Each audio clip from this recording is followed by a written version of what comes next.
काही महिन्यांवर येऊन ठेपलेल्या विधानसभा निवडणुकीच्या पार्श्वभूमीवर राजकीय वातावरण तापू लागलेलं असतानाच कळवा, मुंब्रा आणि दिवा या भागांमध्ये गेल्या 3 वर्षात झालेल्या विकास कामांमध्ये अपहार झाल्याचा संशय राष्ट्रवादीचे नेते आणि स्थानिक आमदार जितेंद्र आव्हाड यांनी व्यक्त केला आहे।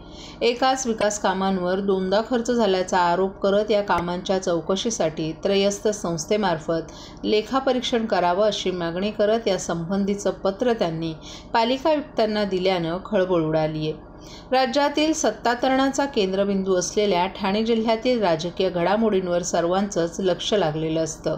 याच जिल्ह्यातील राष्ट्रवादीचे नेते जितेंद्र आव्हाड यांना सातत्यानं कोंडीत पकडण्याचे प्रयत्न सत्ताधारी पक्षाकडून केले जात आहेत। सत्तेत सामील झालेल्या अजित पवार गटाकडूनही आव्हाड यांच्यावर टीका केली जात आहे। तसंच अजित पवार गटानं कळवा आणि मुंब्रा भागावर लक्ष केंद्रित करत आव्हाड यांच्या विरोधात निवडणूक लढवण्याची तयारी सुरू केली आहे। मुख्यमंत्री पुत्र खासदार श्रीकांत शिंदे यांच्या मतदारसंघात हा परिसर येतो। आव्हाड आणि श्रीकांत शिंदे यांचं फारसं जमत नसून हे दोन्ही नेते एकमेकांच्या विरोधात शहाचं राजकारण करताना दिसून येतात। राज्यातील सत्ता बदलानंतर राज्य शासनानं दिलेल्या निधीतून ठाणे महापालिकेनं कळवा, मुंब्रा आणि दिवा भागात विविध विकास कामं केली असून या कामांमध्ये अपहार झाल्याचा संशय आमदार जितेंद्र आव्हाड यांनी व्यक्त केल्यानं खळबळ उडाली आहे।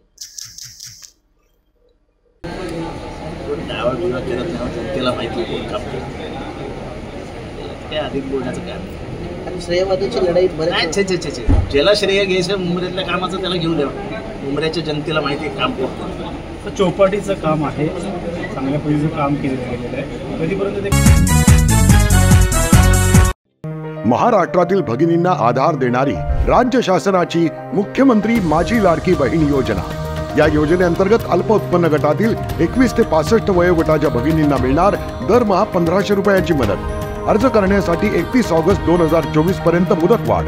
कुटुंबाचं वार्षिक उत्पन्न 2.5 लाख रुपयांपेक्षा कमी असलेल्या महिला पात्र।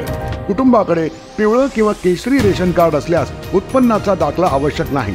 पांढरं रेशन कार्ड असेल किंवा रेशन कार्ड नसेल तर कुटुंबाचं वार्षिक उत्पन्न 2.5 लाखांपेक्षा कमी असल्याचा दाखला आवश्यक। योजनेसाठीचा ऑनलाईन अर्ज नारी शक्ती दूत ॲपवरून किंवा पोर्टलवर भरता येईल। ज्या भगिनींना ऑनलाईन अर्ज भरता येत नसेल त्यांच्यासाठी अंगणवाडी, ग्रामपंचायत, वॉर्ड ऑफिस, सेतू सुविधा केंद्रामध्ये किंवा आशाताई बचत गटाच्या CRP यांची मदत उपलब्ध। आता आपल्याला अभिमानानं म्हणता येईल, सुखी आणि सुरक्षित आहे माझी लाडकी बहीण।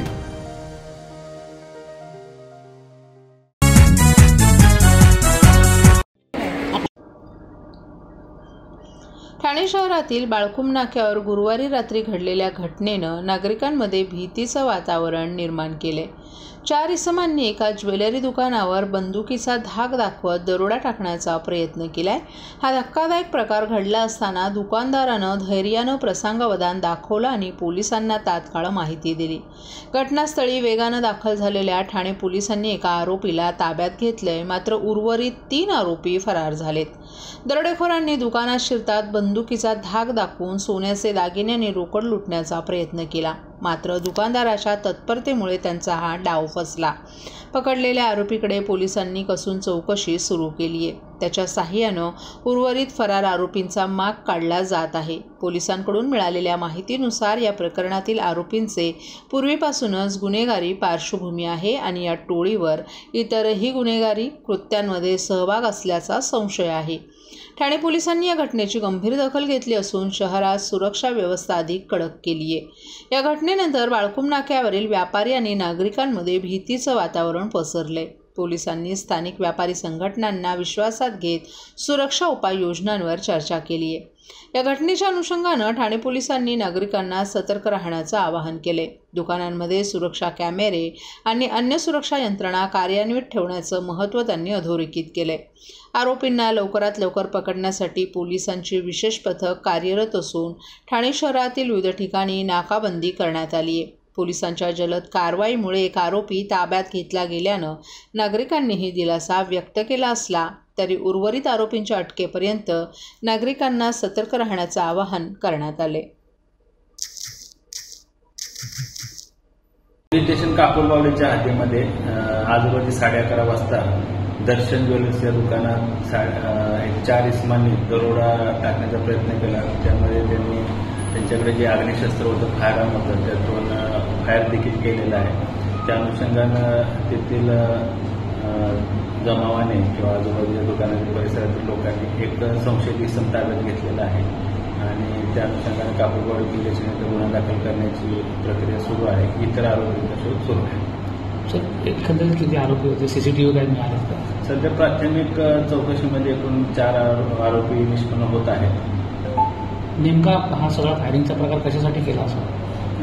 प्राथमिक चौकशीमध्ये हा दरोड्याचा प्रयत्न आहे. दरोडा टाकण्यासाठीच त्या उद्देशानेच हा प्रकार केल्याचं दिसून येतो.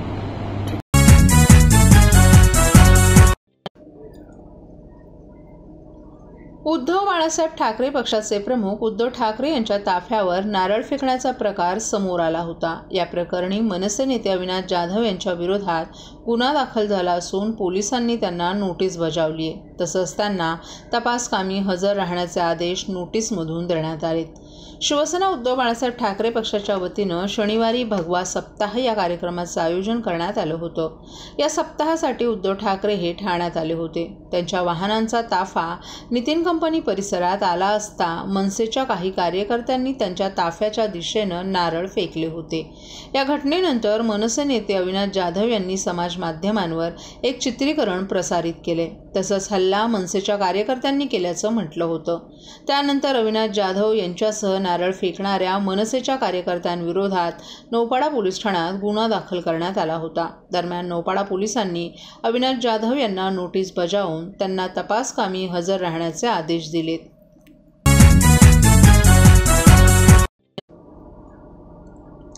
ठाणे जिल्ह्यातील मुंब्रा पोलीस ठाण्यात दाखल झालेल्या घरफोडीच्या गुन्ह्यातून 3 आरोपींना अटक करण्यात आली आहे. 23 मे 2024 रोजी दाखल करण्यात आलेल्या गुन्ह्याचा समांतर तपास सुरू असताना गुन्हे शाखा घटक 1 ठाण्याचे पोलीस उपनिरीक्षक प्रकाश शिरसाट यांनी मिळालेल्या माहितीच्या आधारे आरोपींना शिताफीनं ताब्यात घेतले. प्राथमिक चौकशीत आरोपी क्रमांक 1 मोईन आसिफ शेख वय वर्ष 29 आणि आरोपी क्रमांक 2 साहिल अब्दुल हमीद कुरेशी वय वर्ष 24 यांनी गुन्ह्यांची कबुली दिली आहे. त्यानुसार दोघांना अटक करून त्यांच्याकडून 60,000 रुपये किमतीचे 4 मोबाईल फोन जप्त करण्यात आलेत.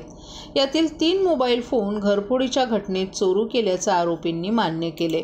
तपासाच्या पुढील टप्प्यात अटक केलेल्या आरोपींनी चोरी केलेले सोन्याचे दागिने आणि मोबाईल फोन मुस्तकीम उर्फ गोल्डन चुन्नी खान याला दिलं असल्याचं उघड झालंय. पोलिसांनी मुस्तकीमला ताब्यात घेतलं असता त्याच्या घरातून 1,47,000 रुपये किमतीचे 2 सोन्याच्या अंगठ्या आणि 8 मोबाईल फोन जप्त करण्यात आले. त्यामुळे त्याला देखील या गुन्ह्यात अटक करण्यात आली आहे. या गुन्ह्याच्या तपासादरम्यान आरोपी मोईन शेख आणि साहिल कुरेशी यांनी मुंब्रा पोलीस ठाण्यात दाखल असलेल्या आणखीन एका गुन्ह्याची कबुली दिली आहे, ज्यामध्ये BNS ॲक्ट 2023 अंतर्गत गुन्हा नोंदवण्यात आलाय. आत्तापर्यंत या तपासात 3 आरोपींना अटक करण्यात आली असून त्यांच्याकडून सुमारे 3.25 ग्रॅम वजनाचे सोन्याचे दागिने आणि 12 विविध कंपन्यांचे मोबाईल फोन जप्त करण्यात आलेत. पोलिसांनी या गुन्ह्याचा पुढील तपास सुरू ठेवलाय आणि आणखीन काही चोरीचा माल हस्तगत होण्याची शक्यताही वर्तवली आहे.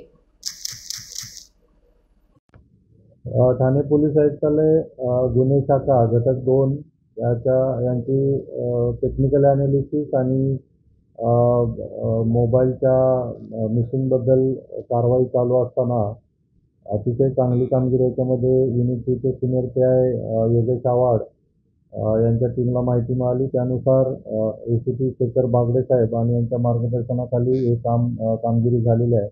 याच्यामध्ये जवळजवळ 30 मोबाईल हस्तगत झालेले आहेत. त्याच्यामध्ये हे जे 30 मोबाईल आहेत ते चोरीचे गुन्हे त्याच्यामध्ये दाखल आहेत. त्याच्यामधले गुन्हे आपल्याला ते मोबाईल मिळालेले आहेत. ह्याच्यामध्ये शांतीनगरचे जवळजवळ 5 गुन्हे उघडकीस आलेले आहेत मोबाईल चोरीचे. निजामपुराचा एक आहे, भिवंडी शहरचा एक आहे. अशी एकूण 7 गुन्हे उघडकीस आलेले आहेत. त्याच्यामध्ये बाकीही जे मिसिंग मोबाईल आहेत हे जवळजवळ 25 मोबाईल शोधण्यामध्ये युनिट 2ला याच्यामध्ये सक्सेस मिळालेला आहे. आणि याच्यामध्ये जो आरोपी आहे त्यालाही आपण अरेस्ट केलेला आहे. नावेद अन्सारी म्हणून हा आरोपी आहे. आणि याच्यामध्ये आणखीनही काही लोक इन्व्हॉल्व असण्याची शक्यता आहे आणि त्याचाही तपास चालू आहे. तर अतिशय चांगली कामगिरी युनिट 2 कडून करण्यात आलेली आहे. टोटल मिळून 30 चोरीचे मोबाईल आणि 25 मिसिंग मोबाईल असे कंपाऊंड मोबाईल असं जर युनिट 2 ने केलेले आहेत. त्याची जवळपास किंमत 9,65,000 अशी आहे.